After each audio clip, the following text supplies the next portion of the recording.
Hey, Derek from ForeGolf Custom here, and we're in luck.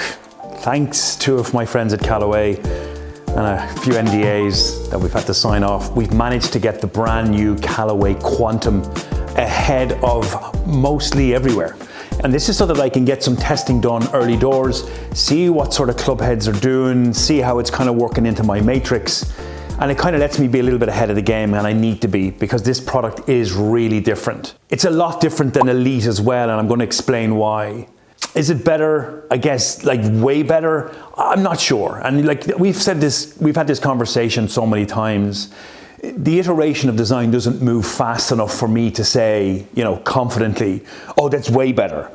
There are always subtle design differentiations and different moves in terms of the way that they put it together that can refine it a bit better and make it a bit sort of more applicable to the different types of golfers. But to classify it as better is just, it's silly. Does it move forward? Yes, it does. Is it small gains? Yes, it is. But stick with me. I'm going to talk to you about a few shafts that I think are going to work well in this. And also, I want you to talk you through the 4 different heads. They're very, very different. But there's one kind of mold that's kind of coming right through. There's a vein of consistency coming through the heads. And that's a lot to do with spin rate and spin number. There's 4 heads. There's the Quantum Max. There's the Quantum Max D. There's Triple Diamond, and there's the new version, the Triple Diamond Max. So let's start with the Quantum Max D. Right, this is a head. It's got a lot of weight at the back. The head size is quite big. The center of gravity is quite far back, and it has a big weight chip that isn't movable in the heel of the club. It's designed to be more draw bias. So if you struggle to launch the ball and struggle with a bit of a slice, Callaway claim this is a better driver. I'm not 100% sure that this is the way to go with this driver. It's coming in a couple of shafts. There's a Mitsubishi Vanquish in there in 50 gram, and then there's a ladies Mitsubishi as well in 40 grams. I'm not sure whether it's fair just to jam one shaft in as this head's, best match if you're trying to get the club head to rotate or turn through. I actually think that the Quantum Max head might be the better version. X last year in Elyte was this driver, but X had that adjustability, which I think is very important when you're dealing with a kind of a draw bias product. I need to be able to move weights. I need to be able to make the driver more applicable. If you're struggling with a slice, certainly have a go at this head.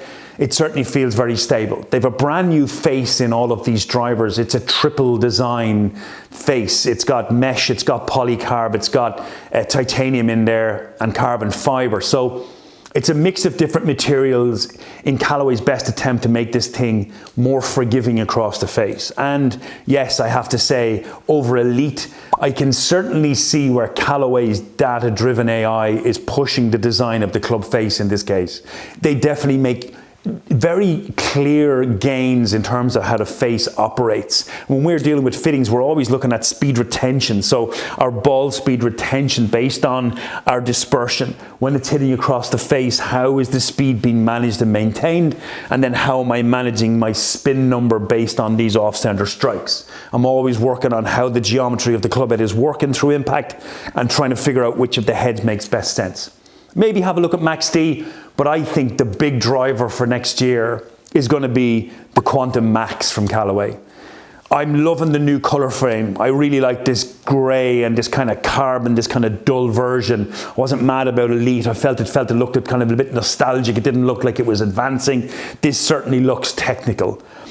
It's got a weight up front, which most of the drivers do have. This is brilliant for me because it allows me to tune spin rate and it allows me to maximize the way that the driver is operating. I don't have to worry just about the loft anymore. I can now tune it thanks to Don in workshop. He'll have the weights that'll be able to tune the spin ratios up and down even in the Max version.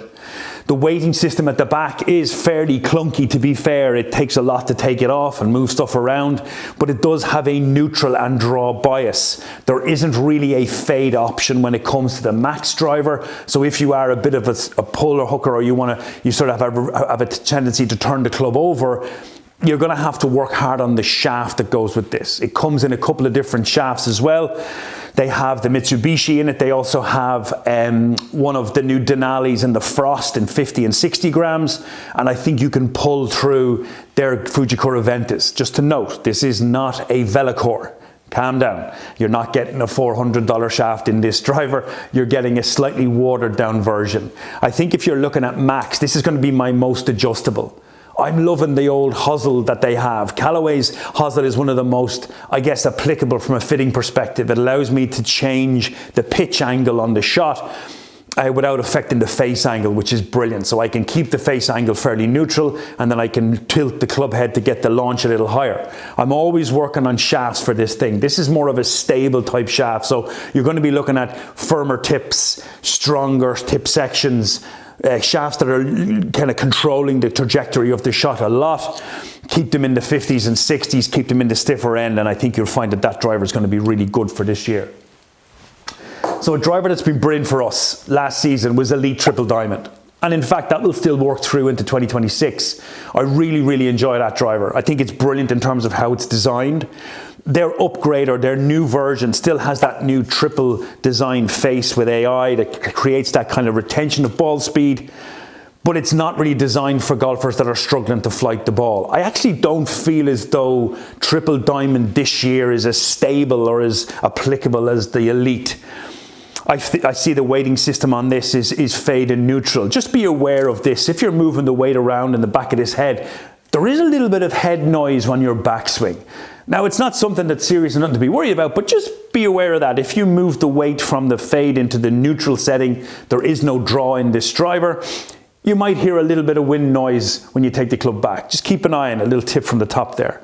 In terms of shafts, we're always going firm and heavy with this, up into the 60s and 70 grams, S's and X's, because Triple Diamond is a club that you're looking to try and control spin rate. I'm looking to try and keep the strike as centered as I can with this. Another thing to note, this is a 45 3/4 inch driver. And the drivers that I've tested here, they all feel quite heavy in head weight.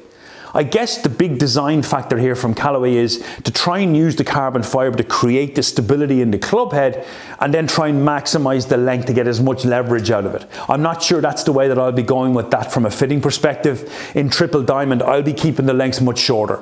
I'll be using slightly heavier weights to control the strikes, and my job will be to keep that thing as centered as possible. So I think if you're looking at Triple Diamond, if you're that low handicap golfer, maybe look at moving the shaft lengths down a little, and maybe look at going across the different shafts that they have available. I think Ventus, that 60 gram stiff and X that they have in black is okay, but I think there's better shafts out there for that better ball striker. The last head, a new addition this year, Triple Diamond Max.